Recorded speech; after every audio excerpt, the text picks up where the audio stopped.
கீரை கீரை கீரை வாங்கலையோ கீரை. ஏம்மா ஒரு கீரை கட்டு கொடு. கட்டு 20 ரூபா. என்னது கட்டு 20 ரூபாயா? என்னையா இப்படி வாயை பொழக்கிற? இந்த கூட நிறைய இருக்கிற கீரையை விற்றா கூட அரிசி பருப்பு வாங்கி சோறாக்கி சாப்பிட முடியாது தெரியுமா? குழுவில் கடனை வாங்கி தான் கீரையை விதைச்சேன். நீ கொடுக்குற 20 ரூபா வட்டிக்கே காணாதியா? குடு பணத்தை, இந்தா கீரை.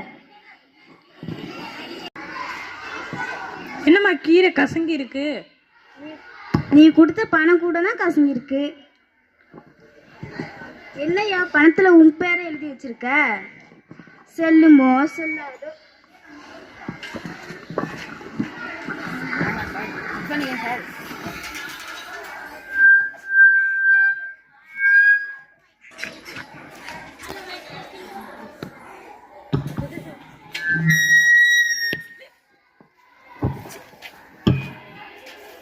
ஏய் நீ நித்திஷ் தானே? ஆமா, நீங்க? ஏய் நான் தான் அஸ்வின், மறந்துட்டியா என்னையா? அசின், என்னடா இது இப்படி வளர்ந்துட்ட? அடையாளமே தெரியல போ. ஸ்கூல் படிக்கிறப்ப ஒல்லியா இருக்குச்சி மாதிரி இருப்ப, இப்ப உன்ன அடையாளமே தெரியலடா. கோச்சிக்காதடா. நீ என்ன வேணும்னா சொல்ல போற? சரி அதை விட உங்க அப்பா அம்மா எல்லாரும் நல்லா இருக்காங்களா? இருக்காங்கடா. உங்க வீட்டுல உங்க அப்பா அம்மா உன் தம்பி எல்லாரும் எப்படிடா இருக்காங்க? இருக்காங்கடா. உன் தம்பி எப்படி இருக்கான்? படிக்கும் போது நாம செஞ்ச சேட்டைகள் நினைச்சா இப்ப கூட எனக்கு சிரிப்பு வருதுடா. என்ன சொல்ற? படிக்கும்போது மாங்காய் நெல்லிக்கான்னு தோப்புல பூந்து எடுத்துட்டு வந்து தருவி, அதுக்கு பதிலாக கூட நான் பென்சில் வாங்கி தருவேன். மறந்துட்டியாடா நீ? ஆமாண்டா, ஆனா நீ செஞ்ச வேலையை மட்டும் என்னால மறக்கவே முடியாதுடா. என்னடா? என் தமிழ் ஹோம்ஒர்க் நோட்ல என் பேரை அடிச்சுட்டு உன் பேரை எழுதி வச்சு கையெழுத்து வாங்கினியே, எப்படி அப்படிலாம் உன்னால யோசிக்க முடியுது? சரி அதை விடு. உன்னை பத்தி தாண்டா எங்க வீட்டுல எப்போதும் பேசிட்டு இருப்போம். உன்னைக்கு நேர்ல பார்த்ததுல ரொம்ப சந்தோஷம்டா. நீ என் க்ளோஸ் ஃப்ரெண்ட் இல்லையா? நீ உன்னை பத்தி தாண்டா எங்க அப்பா அடிக்கடி விசாரிப்பாரு. அப்படியாடா? எங்க அம்மா கூட உன்னைய திறமையான புள்ளன்னு சொல்லிக்கிட்டே இருப்பாங்கடா. நீ மீன் வித்துக்கிட்டு இருக்கன்னு கேள்விப்பட்டேன். ஏன் இப்ப விற்க போறது இல்லையா? அது ஒரு சின்ன பிரச்சனைடா. இப்ப எனக்கு இன்ட்ரெஸ்ட் இல்ல. என்ன ஆச்சு? பின்ன என்னடா, குளத்தை ஏலம் எடுத்தோம், குளத்து பக்கத்துல உட்காந்துனா நான் எப்படி மீன் விற்கிறது? அடப்பாவி, அடே அநியாயம் தான்டா. நீ தேங்காய் வியாபாரம் செய்யறதா சொன்னாங்க, இப்ப என்ன செய்யற? உன் கதை தான்டா எனக்கும். ஒரு காய் பறிக்க கூட தோப்புங்கான என்ன விட மாட்டான்டா. சரி அதை விடு.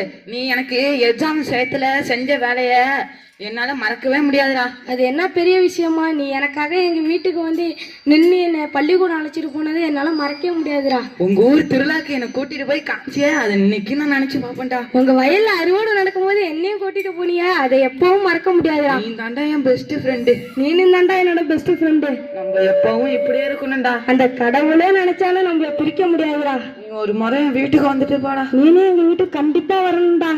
நீ ஒரு முறை என் வீட்டுக்கு வந்துட்டு போடா. நீனே எங்க வீட்டுக்கு கண்டிப்பா வாடா. நம்ம அப்ப கிளம்புவோமாடா?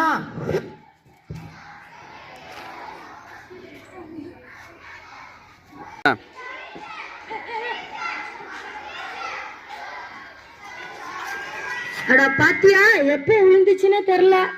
எது என் பணத்தை தானே சொல்ற? இப்பதாண்டா விழுந்துச்சு. இல்லடா, கீரை வாங்கலாம்னு நினைச்சா அப்ப பறந்துட்டு. ஜோக்க அடிக்காத அஸ்வின். நீ எப்பவுமே தமாசு தாண்டா. விடு என் பணத்தை. கிட்ட கூடாதா? கஷ்டப்பட்டு சம்பாதிச்சதுடா. சொல்லிக்கிட்டே இருக்க, என்ன வம்பா வளர்க்குற? யாரு வம்பாளத்தா? இது என்ன விளையுது? ஒழுங்கா விட்டுட்டு நடைய கட்டு. யாரு பணத்தை யாரு கொடுக்குற? நீ மேல போட வேலையை பத்திக்கிட்டு. உனக்கு அவ்வளவுதாண்டா மரியாதை. ஒழுங்கா விட்டுடு. மண்டை உடைக்கிறதுக்கு முன்னாடி பணத்தை கொடுத்துரு. ஏன் தமிழ் ஹோம்ஒர்க் நோட்ல என் பேரை அடிச்சுட்டு உன் பேரை எழுதி வச்சவன் தானா நீ? உன்னை பத்தி எனக்கு தெரியாது. மாங்காய் நெல்லிக்கான்னு தோப்புல பூந்து எடுத்தவன் தானா நீ? உன்னை பத்தி எனக்கு தெரியாதா? திருட்டு மீன் வித்தானா நீ? உன்னை பத்தி எனக்கு தெரியாது. போராடு.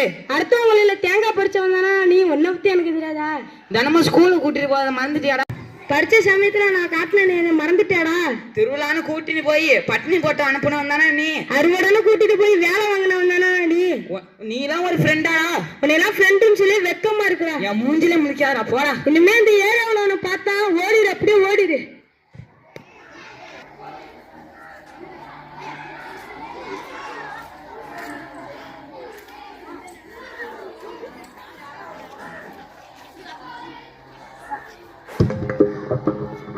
சாமி, நல்ல வேலை, யாரு கையுக்கும் போகல.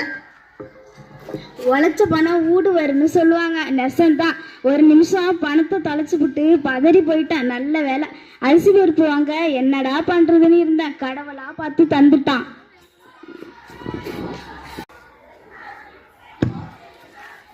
நான் அப்பவே நினைச்சேன்டா இது நம்மளுதான் இருக்காதுன்னு. நானும் அதே தாண்டா நினைச்சேன், நம்ம பணம் உழுவுறதுக்கு வாய்ப்பு இல்லைன்னு.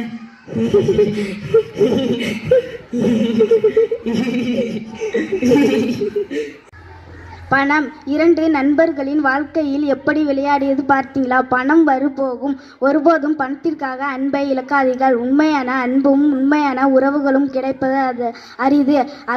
அதனை எதற்காகவும் இழக்காதீர்கள். நன்றி. நன்றி, வணக்கம்.